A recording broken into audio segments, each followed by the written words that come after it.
Biology की class में आपका स्वागत है।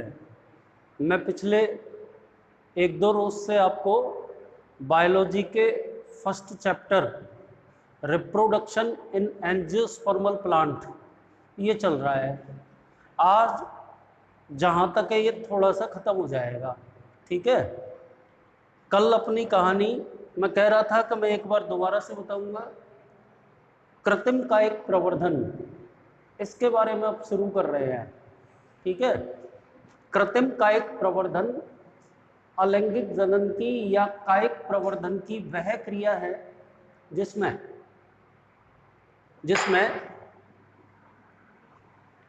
मनुष्य द्वारा उन्नत तकनीकों का उपयोग करके कृत्रिम रूप से नवपादप का विकास किया जाता है, ठीक है। आपके सामने कृत्रिम कायिक प्रवर्धन की प्रक्रिया के 3 प्रकार लिखे हुए हैं। सबसे पहला प्रकार कर्तन, कल भी आपको मैं बता चुका हूं और आज भी मैं कह रहा हूं, कर्तन को अंग्रेजी में कटिंग कहते हैं। जब आप सीट में पढ़ोगे तो एकदम स्पष्ट आपके सामने समझ आ जाएगा। कर्तन का मतलब होता है बेटा स्तंभ या मूल के उपयुक्त आकार के टुकड़े जिन्हें भूमि में रोपित करके नवपादप का विकास किया जा सकता है, ठीक है। एक और बात इसमें कहनी पड़ेगी कि स्तंभ अथवा मूल के टुकड़ों को भूमि में रोपित करने से पूर्व, विशेषकर स्तंभ भूमि में रोपित करने से पूर्व उपयुक्त सांद्रता वाले वृद्धि प्रवर्धक हार्मोन का उपयोग भी किया जाता है। एक्चुअल में पहले उस कर्तन को वृद्धि प्रवर्धक हार्मोन के द्वारा उपचारित करते हैं, तत्पश्चात उसे भूमि में रोपित करते हैं। वृद्धि प्रवर्धक हार्मोनों का उपयोग करने से शीघ्र ही कर्तन में जड़ों का प्रारंभ हो जाता है, मतलब जड़ों के निर्माण की क्रिया शुरू हो जाती है। देखिए अब कर्तन की प्रक्रिया 2 भागों में बटी होती है, स्तंभ कर्तन और मूल कर्तन। भाग तो क्या, आप यूं मान लो कि स्तंभ कर्तन के अंदर तो पादप के स्तंभ के उपयुक्त आकार के टुकड़े को प्रयुक्त करते हैं, जबकि मूल कर्तन की प्रक्रिया में मूल के उपयुक्त आकार के टुकड़े प्रयुक्त किए जाते हैं। देखो दोनों के अलग अलग एग्जाम्पल बोर्ड पे लिखे हुए हैं। स्तंभ कर्तन गन्ना, अंगूर, गुलाब, बोगेनविलिया और गुड़हल, इनके अंदर किया जा सकता है। मूल कर्तन नींबू, अमरूद, सेब और चेरी, इनके अंदर किया जा सकता है। तो बेटा कुछ भी नहीं है, बहुत सिंपल सी बात है, कर्तन या कटिंग। इसमें कोई विशेष डायग्राम भी नहीं है, सिर्फ आपको ये याद रखना है कृत्रिम कायिक प्रवर्धन की प्रथम प्रक्रिया जो अपन ने पढ़ी है कर्तन, इसके अंदर स्तंभ या मूल के उपयुक्त आकार के टुकड़े होते हैं, ठीक है, जिन्हें भूमि में रोपित किया जाता है। बस रोपित करने से पूर्व उपयुक्त सांद्रता वाले वृद्धि प्रवर्धक हार्मोन के विलयन द्वारा उन्हें उपचारित करते हैं। कक्षा 11 में वृद्धि प्रवर्धक हार्मोन के बारे में आप सुन चुके हैं, ठीक है ना। जैसे IAA इंडोल 3 एसिटिक अम्ल, IBA नेफ्थलिन एसिटिक अम्ल, इंडोल ब्यूटायरिक अम्ल, ये सब वृद्धि प्रवर्धक हार्मोन हैं। इनमें सबसे ज्यादा IAA का उपयोग किया जाता है, क्योंकि ये ना अपस्थानिक कलिकाओं के, या यूं कह दो अपस्थानिक मूलों के निर्माण का प्रेरण करता है, ठीक है। अब आ गए अपन दूसरी विधि, दाब लगाना। इस विधि के अंदर पादप के किसी भाग विशेष को दाब लगाकर जमीन में दबा दिया जाता है। दाब लगाकर जमीन में दबा दिया जाता है, उसे मात्र पादप से अलग करने की आवश्यकता नहीं होती प्रारंभिक अवस्था में, ठीक है। दाब लगाना जो विधि है इसको 2 भागों में विभक्त करते हैं। पहली विधि कौन सी है बेटा, टीला दाब विधि। दूसरी विधि कौन सी है? वायु दाब या गुट्टी लगाना।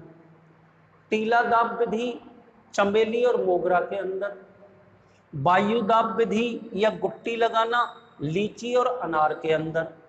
ठीक है ना। अब देखिए दोनों विधियों को संक्षेप में आपको मैं समझा रहा हूं।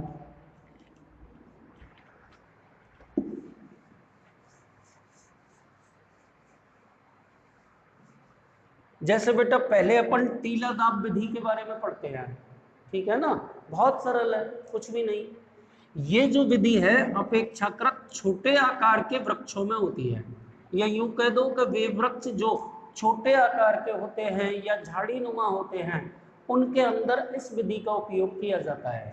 बहुत सरल है। जैसे देखिए ये तो मैंने भूमि की सतह बना दी और ये मैंने मात्र पादप बना दिया, ये उसकी मूल हो गई और ये उसका स्तंभ हो गया। ठीक है ना।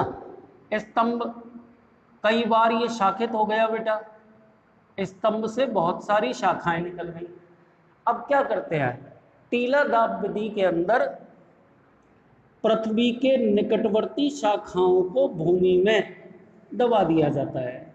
इस प्रकार दबा दिया जाता है कि उसका बाहरी किनारा जमीन के बाहर हो, जैसा कि मैंने इसमें बना दिया। ये पत्तियां बत्तियां जो तने के इस भाग पे लगी है इनको तो बाहर कर दिया, और पर्व संधियां इसमें नीचे उपस्थित हैं। टीला दाब विधि के अंतर्गत भूमि के निकटवर्ती शाखा को भूमि में दबा दिया जाता है और उस शाखा पर उपस्थित पर्व संधियां अनुकूल परिस्थितियों में प्रस्फुटित होकर नीचे की ओर मूलों का और ऊपर की ओर वायवीय प्ररोहों का विकास शुरू कर देती हैं।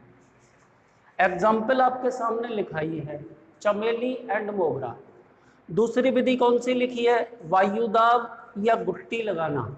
बहुत सरल है बेटा, इसको भी समझ लीजिए। ये जो विधि है बेटा बड़े आकार के वृक्षों में की जाती है। जैसे मैंने ये वृक्ष बना दिया, ये तो भूमि की सतह हो गई, ये उसकी मूल मान लो, ये उसका स्तंभ मान लो। अब देखो ये काफी ऊंचाई पर एक शाखा है, वृक्ष है ना, तो जमीन की सतह से काफी ऊंचाई पर शाखन की क्रिया प्रारंभ होती है।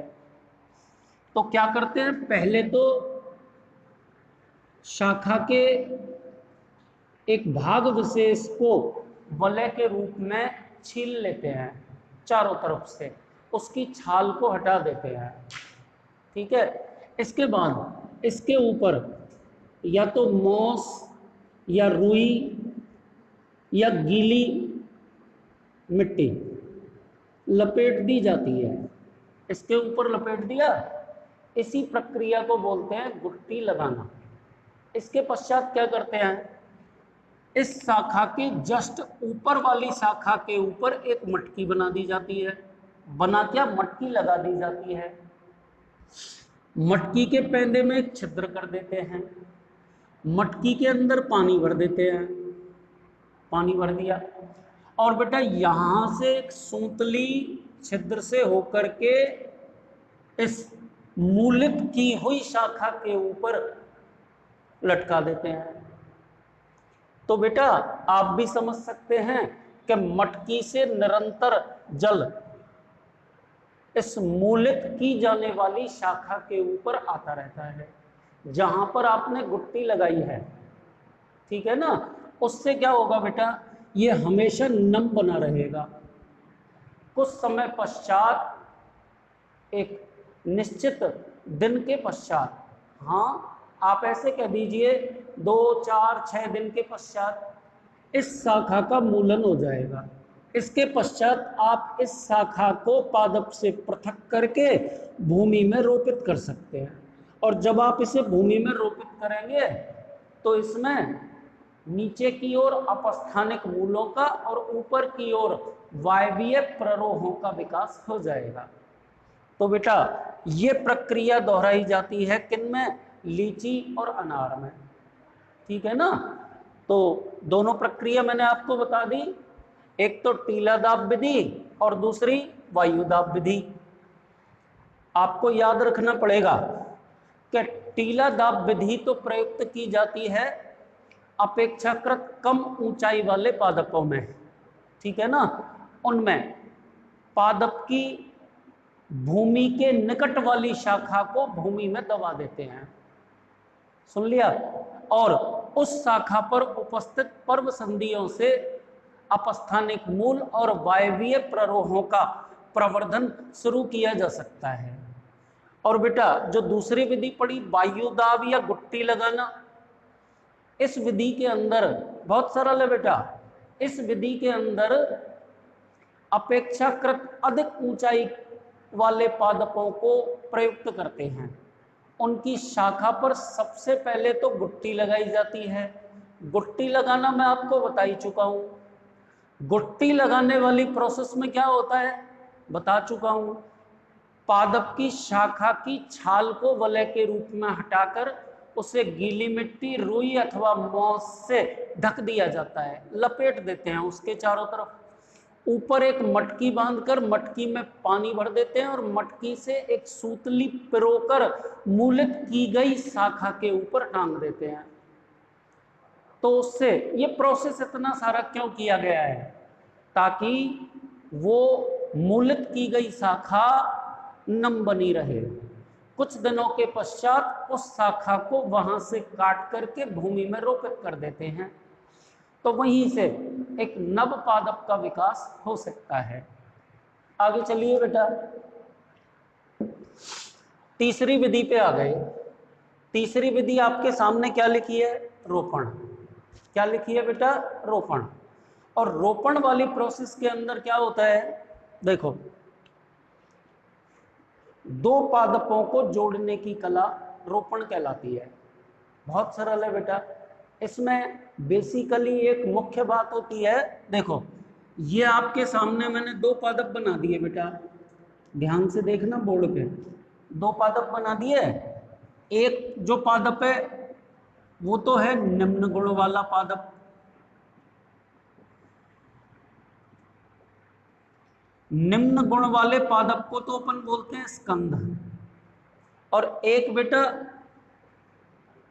अति विकसित या उच्च विकसित गुणों वाला पादप, ये लिख दिया विकसित गुणों वाला पादप। इस पादप को अपन बोलते हैं कलम, ठीक है ना।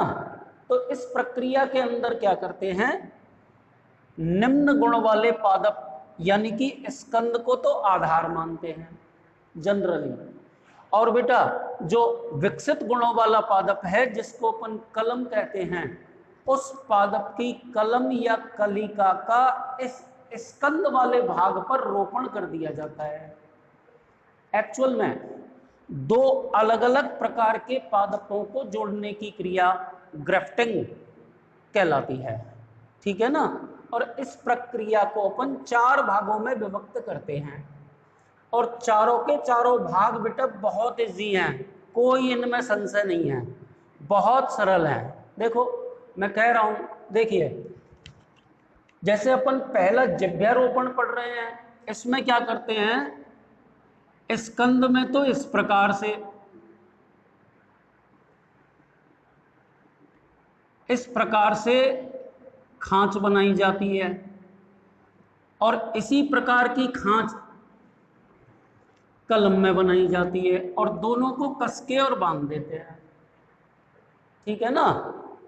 फच्चर रोपण में क्या होता है, स्कंद के ऊपर वी आकार की एक खांच बनाई जाती है, और इससे यानी कि कलम से बी आकार के एक टुकड़े को इसके अंदर सेट कर देते हैं, और फिर ऊपर से बांध दिया जाता है। तो इस स्कंद में यानी कि निम्न गुण वाले पादप में उच्च विकसित गुण वाले पादप के गुण आने लग जाते हैं। क्रीट, अच्छा एक और बात दोनों के लिए कॉमन है जो मैं कह देता हूं कि जिभ्यारोपण और फच्चर रोपण के अंदर स्कंद और कलम दोनों का व्यास लगभग बराबर होता है, ठीक है ना। जबकि क्रीट में क्या होता है, क्रीट में स्कंद का व्यास तो अपेक्षाकृत अधिक होता है, जैसे कि ये मैंने स्कंद वाला पादप भाग बना दिया, ठीक है, और इसके ऊपर एक या एक से अधिक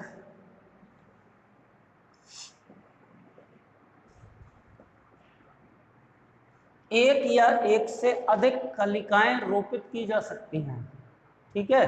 और चौथा भाग कलिका रोपण, उसमें तो कुछ भी नहीं है।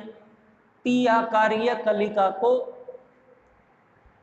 स्कंद पर टी आकार का एक खांच बना करके उसमें रोपित कर देते हैं। देखो बेटा, बहुत सरल सरल प्रक्रियाएं हैं ये चारों। सीट में इन चारों को पढ़ना, चारों के डायग्राम बहुत सरल हैं। बस एक चीज दिमाग में रखना कि रोपण दो अलग अलग पादपों को जोड़ने की प्रक्रिया है। इस प्रक्रिया के द्वारा निम्न गुणों वाले पादप में उच्च गुणों वाले पादप के लक्षण उत्पन्न किए जा सकते हैं। निम्न गुण वाले पादप को जनरली आधार या बेस के रूप में काम में लेते हैं, जिसे स्कंद कहते हैं, और उच्च गुणों वाले पादप को कलम, या एक शब्द और छोटी कक्षाओं में बहुत पहले पढ़ा था, सियन कहते हैं। निम्न गुण वाले आधार पर उच्च गुण वाले पादप के कलम को जोड़ दिया जाता है। इस प्रकार जोड़ते हैं कि दोनों की एधाएं एक दूसरे के संपर्क में हों। कुछ दिनों पश्चात एधाएं आपस में जुड़ जाती हैं, कोशिका विभाजन प्रारंभ हो जाता है, ठीक है ना।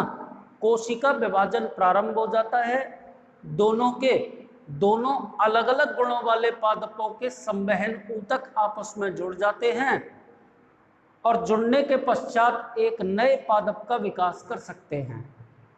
तो आज आपको मैंने बताया, एक बार मैं रिपीट कर रहा हूं संक्षेप में, फिर कुछ अलग बातें बताऊंगा। देखिए, ये पूरा का पूरा खत्म हो गया बेटा। अब आपको थोड़ा सा एक जो चार्ट अपन पिछले 2 दिन से पढ़ रहे हैं उसको कहता हूं, सभी बच्चे ध्यान से सुने। देखिए, सजीवों में जनन की प्रक्रिया को 2 भागों में विभक्त करते हैं। गौर करना, पिछला अलैंगिक जनन, लैंगिक जनन। अलैंगिक जनन को पुनः 2 भागों में विभक्त करते हैं, एगेमोस्पोरी, अनिषेक बीजता, और कायिक जनन और कायिक प्रवर्धन। कायिक जनन और कायिक प्रवर्धन की प्रक्रिया पुनः 2 भागों में विभक्त की जाती है, प्राकृतिक कायिक जनन और कृत्रिम कायिक जनन। कायिक प्रवर्धन भी बोल सकते हैं। प्राकृतिक कायिक प्रवर्धन की प्रक्रिया पादप के विभिन्न कायिक भागों द्वारा होती है। तनों द्वारा कायिक प्रवर्धन, मूलों द्वारा कायिक प्रवर्धन, पत्तियों द्वारा कायिक प्रवर्धन और पत्र प्रकलिकाओं द्वारा कायिक प्रवर्धन। राइट है। तनों द्वारा होने वाले कायिक प्रवर्धन को अपन ने 8 भागों में बांटा था, प्रकंद, कंद, शल्ककंद, घनकंद। ऊपरी भूस्तरी, अंत भूस्तरी, भूस्तरी और भूस्तरी का एक साइड का काम खत्म। अब कृत्रिम कायिक प्रवर्धन मैंने आपको आज समझाया, 3 भागों में उसको विभक्त किया। कृत्रिम कायिक प्रवर्धन की प्रक्रिया को 3 भागों में बांटा। सुन लिया? तीनों अभी थोड़ी देर पहले मैंने आपके सामने लिखी। पहली प्रक्रिया थी कर्तन, दूसरी प्रक्रिया थी दाव लगाना, और तीसरी प्रक्रिया रोपण। कर्तन में आपने 2 समूह या 2 प्रकार पढ़े, स्तंभ कर्तन और मूल कर्तन। हो गया खत्म। उसके बाद दाब विधि के अंदर आपने 2 विधियां पढ़ी। एक तो आपने पढ़ी टीला दाब विधि और दूसरी आपने पढ़ी वायु दाब अथवा गुट्टी लगाना, और तीसरा आपने बेटा रोपण अभी हाल पढ़ा है। 2 अलग अलग प्रकार के पादपों को जोड़ने की प्रक्रिया, ये रोपण हो गई, ठीक है ना। और इसके अंदर आपने 4 प्रकार पढ़े। जिभ्यारोपण पहला प्रकार था, दूसरा प्रकार, पहला जिभ्या हो गया, दूसरा फच्चर, फैफल बोल रहा हूं मैं, कहीं आप इसे ख समझ जाएं, फच्चर रोपण, तीसरा किरीट रोपण, एंड सबसे लास्ट वाला कलिका रोपण। हाँ तो बेटा, तो वो जो प्रक्रिया अपन पढ़ रहे थे कर्तन या कटिंग, उसके बाद में अपन ने दूसरी दाब विधि पढ़ी और सबसे लास्ट में अपन ने रोपण के बारे में पढ़ा। वो पूरा का पूरा खत्म हो गया। जो चार्ट मैंने अभी थोड़ी देर पहले आपको बोल के बताया है वो आपको एज इट इज घर पे एक बड़े पेज में बना लेना है और उसमें प्रत्येक के अंदर एग्जाम्पल लिख देने हैं। उसमें कोई एग्जाम्पल लिखने की आवश्यकता नहीं है। रोपण वाले कॉलम में वो जो चार प्रकार पढ़े थे ना विरोपण में, जीवी रोपण पहला प्रकार था, दूसरा पच्चर रोपण था, तीसरा उसके अंदर कौन सा क्रीट रोपण था और चौथा उसमें कलिका रोपण था। उसके अंदर आपको एग्जाम्पल्स की आवश्यकता नहीं है, आपको केवल वो थोड़ा थोड़ा दो दो लाइनों में लिखना है। अब इसी चैप्टर के कुछ छोटे मोटे प्रश्न समझाने का प्रयास कर रहा हूं, आप थोड़ा सा ध्यानपूर्वक सुने। देखो सबसे पहला प्रश्न तो बेटा वो आपके सामने ये है कि जनन किसे कहते हैं और जनन का महत्व क्या है। ठीक है, जैसा कि मैंने बोर्ड पे लिखा है जनन किसे कहते हैं और ये बेटा उसका महत्व बताएंगे। ठीक है, सब ध्यान से सुने। तो जनन के लिए परिभाषा तो आप वही जॉन रे वाली कह देंगे, पहले भी मैं बता चुका हूं कि जनन वह प्रक्रिया है, ध्यान से सुनो, जिसके द्वारा प्रत्येक सजीव अपने समान जनन क्षम संतति उत्पन्न करता है। बिल्कुल सिंपल सी परिभाषा कि भाई जनन वह प्रक्रिया है जिसके द्वारा प्रत्येक सजीव अपने समान जनन क्षम संतति उत्पन्न करते हैं। ठीक है ना, एक्चुअल में जनन के द्वारा उत्पन्न होने वाली संततियां जननक्षम होती हैं। ठीक, आगे चलिए बेटा। देखो यदि आपसे कहा जाए कि जनन का क्या महत्व है, तो जनन के महत्व में संक्षेप में आप ये बोल सकते हैं, संक्षेप में आप, हाँ बेटा अभी मैंने आपको जनन की परिभाषा बताई है, एक बार मैं दोबारा बता देता हूं कि जनन वह प्रक्रिया है जिसके द्वारा प्रत्येक सजीव अपने समान जननक्षम संतति उत्पन्न करते हैं। अब अपन पढ़ते हैं जनन का महत्व क्या है। ठीक है, ध्यान से सुनना। जनन प्रक्रिया के द्वारा जीवों की जातियों में निरंतरता बनी रहती है, पहली बात। दूसरी बात इसमें आप क्या बोलेंगे, जनन क्रिया के द्वारा पृथ्वी पर जीवों का अस्तित्व बना रहता है। तीसरी बात आप क्या बोलेंगे कि जनन की क्रिया जनसंख्या के नियंत्रण में सहायक है, या आप यूं कह सकते हैं कि जनन की क्रिया के द्वारा पृथ्वी पर शिशुओं, प्रौढ़ों, युवाओं एवं वृद्धों की संख्या नियंत्रित बनी रहती है। प्राकृतिक रूप से मृत जीवों का जनन की क्रिया द्वारा प्रतिस्थापन किया जाता है। एंड सबसे लास्ट, जनन क्रिया के द्वारा जीवों में विभिन्नताएं उत्पन्न होती हैं और बेटा विभिन्नताएं जैव विकास के लिए अति आवश्यक हैं। तो आपका प्रश्न खत्म हो गया। एक बार मैं दोबारा से बोल देता हूं बेटा। सबसे पहले जैसे मान के चलिए ये एक 2 नंबर का प्रश्न आ गया कि भाई जनन किसे कहते हैं और जनन का महत्व लिखिए, तो आपको जनन की परिभाषा और ये 5 बिंदु लिखने पड़ेंगे। मैं एक बार दोबारा से इनको बोल रहा हूं, देखिए।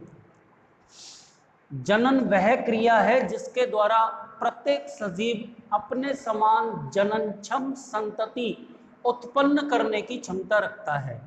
जननक्षम का मतलब समझ गए होंगे, जननक्षम का मतलब संतान उत्पन्न करने की क्षमता का पाया जाना। अब यदि आपसे पूछा जाए जनन का महत्व लिखिए, तो आप 5 पॉइंट बोलेंगे बेटा। ध्यानपूर्वक सुन लें कि जनन की प्रक्रिया के द्वारा पृथ्वी पर जातियों की निरंतरता बनी रहती है, पहली बात हो गई। दूसरी बात, पृथ्वी पर जीवों के अस्तित्व को बनाए रखने के लिए जनन आवश्यक है, 2 बात हो गई बेटा। तीसरी बात, पृथ्वी पर जनसंख्या का नियंत्रण भी जनन की क्रिया द्वारा संभव है। एक्चुअल में जनन की क्रिया के द्वारा पृथ्वी पर शिशुओं, युवाओं, प्रौढ़ों और वृद्धों की संख्या का एक नियंत्रण बना रहता है। 3 पॉइंट हो गए। पॉइंट नंबर 4 में अपन बोलेंगे कि जनन की प्रक्रिया के द्वारा जीवों में विभिन्नताएं उत्पन्न होती हैं। आप पढ़ ही चुके हैं कक्षा 11 में, जीन विनिमय अथवा क्रॉसिंग ओवर लैंगिक जनन की क्रिया की एक महत्वपूर्ण घटना है, ठीक है ना। और इस क्रिया के कारण जीवों में विभिन्नताएं उत्पन्न होती हैं, और विभिन्नताएं बेटा जैव विकास के लिए आवश्यक हैं। आप सोच के देखो कि यदि जीवों में विभिन्नताएं नहीं होती तो आज हम उसी रूप में होते जो आज से करोड़ों वर्ष पूर्व मानव लगा करता था। ये विभिन्नताओं का ही परिणाम है कि आज हम वर्तमान रूप में आ पाए। क्लियर है? तो जनन की प्रक्रिया के द्वारा जीवों में विभिन्नताएं उत्पन्न होती हैं, और विभिन्नताएं जैव विकास के लिए आवश्यक हैं। एंड बेटा लास्ट, जनन की प्रक्रिया के द्वारा उत्पन्न होने वाली संततियां प्राकृतिक रूप से नष्ट हुए जीवों का प्रतिस्थापन करती हैं। क्लियर हो गया बेटा?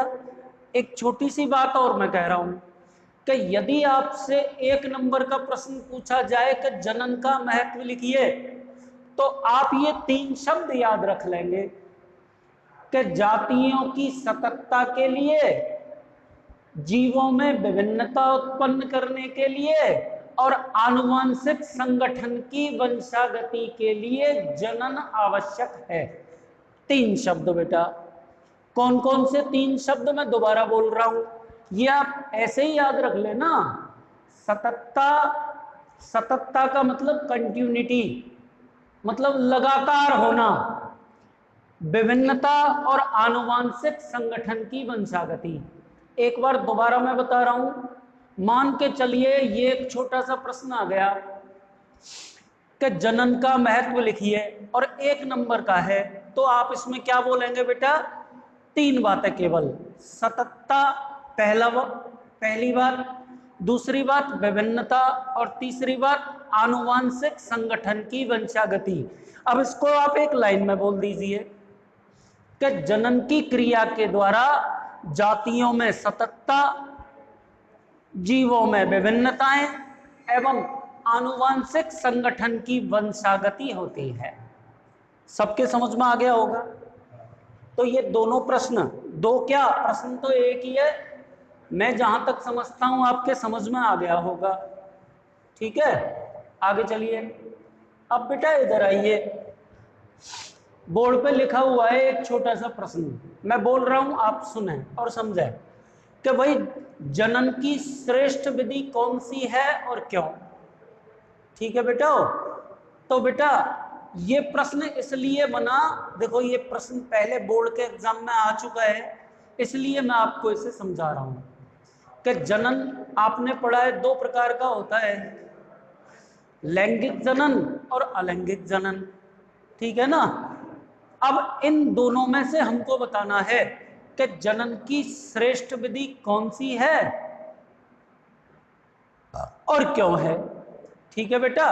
तो सभी बच्चे ध्यान से सुने। जनन की श्रेष्ठ विधि है लैंगिक जनन। अब उसका कारण आप सुन लीजिए। देखो सबसे पहली बात तो यह है कि बेटा जो लैंगिक जनन होता है वो द्विजनकीय होता है। द्विजनकीय अर्थात लैंगिक जनन की प्रक्रिया में 2 जनक भाग लेते हैं, तो 2 अलग अलग जनकों से प्राप्त युग्मकों का समेकन होता है। ठीक है? नर जनक के द्वारा नर युग्मक बनाए जाते हैं, मादा जनक के द्वारा मादा युग्मक बनाए जाते हैं। नर युग्मक और मादा युग्मकों का समेकन होता है, और इसी समेकन की क्रिया के कारण जीन पूल, एक शब्द मैं बोल रहा हूं, जीन पूल बढ़ता है। जीनों का समूह, 2 अलग अलग, चाहे यूं बोल दो आनुवंशिक रूप से भिन्नता रखने वाले जीवों के जीनों के समूह में वृद्धि होती है, जिससे जीवों में विभिन्नताएं उत्पन्न होती हैं और विभिन्नताएं ही जैव विकास के लिए अति आवश्यक हैं। बैठ गया आपके समझ में? तो ये आप समझ गए होंगे कि जनन की श्रेष्ठ विधि कौन सी है और क्यों। एक बार दोबारा कह देता हूं, लैंगिक जनन यद्यपि अत्यंत जटिल एवं धीमी प्रक्रिया है, ठीक है, अलैंगिक जनन की अपेक्षा, परंतु फिर भी अलैंगिक और लैंगिक जनन में जनन की श्रेष्ठ विधि कौन सी बताई जाएगी? लैंगिक जनन। और उसका कारण यही है बेटा कि लैंगिक जनन द्विजनकीय होता है। लैंगिक जनन की प्रक्रिया में दो अलग अलग जनकों से प्राप्त युग्मकों का समेकन होता है, ठीक है ना। तो नर जनक के द्वारा नर युग्मक, मादा जनक के द्वारा मादा युग्मक बनाए जाते हैं। तो बेटा जीन पूल में वृद्धि होती है, और वैसे कह सकते हो कि दो अलग अलग जनकों से प्राप्त युग्मकों के समेकन से जीवों में विभिन्नताएं उत्पन्न होती हैं, और विभिन्नताएं जैव विकास के लिए अति आवश्यक हैं। यही कारण है कि जनन की श्रेष्ठ विधि लैंगिक है। आ गया होगा समझ में? अगले प्रश्न पे आइए।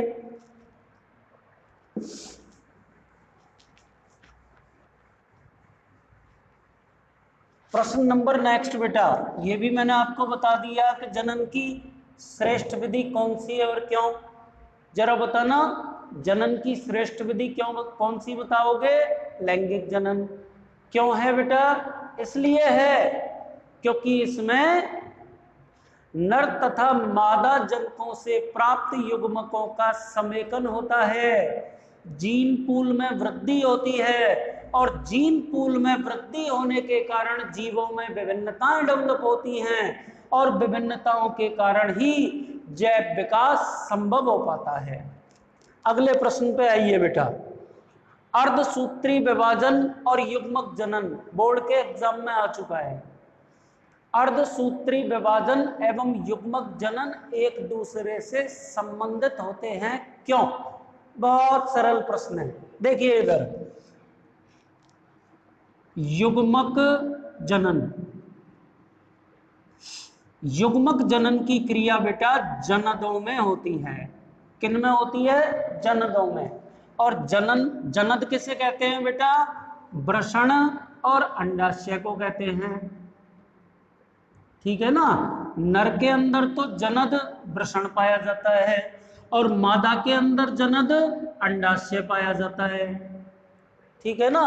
और आप सुन लें, वृषणों तथा अंडाशयों में युग्मकों का निर्माण करने वाली कोशिकाएं द्विगुणित होती हैं। वापस कह रहा हूं, वृषणों तथा अंडाशयों में युग्मकों का निर्माण करने वाली कोशिकाएं द्विगुणित होती हैं।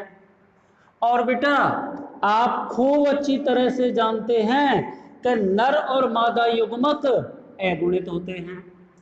कैसे होते हैं बेटा? अगुणित होते हैं। तो अब आप समझ सकते हैं कि जनदों में उपस्थित द्विगुणित कोशिकाओं से अगुणित युग्मकों का विकास कौन से विभाजन के द्वारा हो सकता है? अर्धसूत्री विभाजन। आप ध्यानपूर्वक सुने जो मैं आपको बता रहा हूं। देखो, सबसे पहले तो आप युग्मक जनन की परिभाषा सुने। युग्मक जनन की क्रिया के द्वारा जनदों में अगुणित युग्मकों का विकास होता है, जनदों में अगुणित युग्मकों का निर्माण होता है, ठीक है ना। अब देखो, अगुणित युग्मक मतलब नर युग्मक और मादा युग्मक। अब आप सोचो कि जनदों में युग्मकों का निर्माण करने वाली कोशिकाएं तो कैसी हैं? द्विगुणित हैं। और बेटा नर और मादा युग्मक कैसे होते हैं? अगुणित होते हैं। तो बिल्कुल अंडरस्टूड बात है कि युग्मक जन कोशिकाओं से अर्धसूत्री विभाजन द्वारा ही युग्मकों का निर्माण हो सकता है। तो यही कारण है बेटा कि अर्धसूत्री विभाजन और युग्मक जनन एक दूसरे से सह संबंधित होते हैं। ठीक है ना, आगे चलिए। तो एक बार मैं दोबारा आपको यही प्रश्न रिपीट कर रहा हूं। प्रश्न क्या था अपना? अर्धसूत्री विभाजन और युग्मक जनन एक दूसरे से सह संबंधित होते हैं, मीन्स जुड़े रहते हैं। क्यों? तो आप इसमें क्या बोलोगे, कह के बताता हूं। देखो बेटा, युग्मक जनन वह क्रिया है जिसके द्वारा जीवों में युग्मकों का विकास होता है। अब युग्मक कहाँ बनते हैं? जनदों में। जनद किसे कहते हैं? वृषण को और अंडाशय को। वृषण तो कहलाता है नर जनद, अंडाशय कहलाता है मादा जनद। वृषण में बनते हैं नर युग्मक, अंडाशय में बनते हैं मादा युग्मक। अब गौर करना, वृषण एवं अंडाशयों यानी कि जनदों में बना युग्मकों का निर्माण करने वाली कोशिकाएं द्विगुणित होती हैं। और बेटा युग्मक जो बनेंगे नर और मादा वो अगुणित होते हैं। तो आप ही सोच सकते हैं कि द्विगुणित कोशिकाओं से अगुणित कोशिकाओं का निर्माण किस विभाजन के द्वारा हो सकता है? मियोसिस, अर्धसूत्री विभाजन। अतः बिल्कुल स्पष्ट है कि युग्मक जनन और अर्धसूत्री विभाजन एक दूसरे से सह संबंधित होते हैं। क्लियर बेटा? अगला प्रश्न सुनिए आप, बहुत इंपॉर्टेंट प्रश्न पेपर में आ चुका है कि अंड प्रजक प्राणियों की संतानों का सर्वाइवल अधिक जोखिम पूर्ण होता है बजाय सजीव प्रजक प्राणियों के। बहुत इंपॉर्टेंट प्रश्न है, बहुत ज्यादा। आप ध्यान से सुने। देखिए, अंड प्रजक प्राणी तो कौन से होते हैं और सजीव, आप ही आंसर देने लगोगे, मैं बोल रहा हूं। देखो इधर, एक तो मैंने लिख दिया अंड प्रजक प्राणी। अंड प्रजक प्राणी किनको कहते हैं बेटा? जो अंडे देते हैं। और दूसरा मैंने लिख दिया सजीव प्रजक प्राणी। सजीव प्रजक प्राणी किनको कहते हैं? जो पूर्ण विकसित शिशु को पैदा करते हैं। तो मैं ये बताना चाह रहा हूं प्रश्न में कि अंड प्रजक प्राणियों से उत्पन्न होने वाली संततियों का उत्तर जीवन सजीव प्रजक प्राणियों की संतानों की अपेक्षा अधिक जोखिमपूर्ण होता है। क्यों होता है? तो देखो बेटा, पहली बात तो यह है कि अंड प्रजक प्राणियों के द्वारा दिए जाने वाले अंडे परभक्षी जीवों के द्वारा खाए जा सकते हैं, पहली बात। दूसरी बात, विपरीत पर्यावरणीय परिस्थितियों के द्वारा अंड प्रजक प्राणियों द्वारा दिए जाने वाले अंडे नष्ट किए जा सकते हैं। तो दोनों ही स्थितियों में अंडों के नष्ट होने की संभावना ज्यादा होती है। ठीक है, अब अपन सजीव प्रजक प्राणियों की बात करते हैं। सजीव प्रजक प्राणियों में ध्यान से सुनना, सजीव प्रजक प्राणियों के जो अंडे होते हैं या जाइगोट होता है, वो मादा के गर्भाशय में होता है। उसे पूर्ण सुरक्षा एवं पोषण अवेलेबल होता है।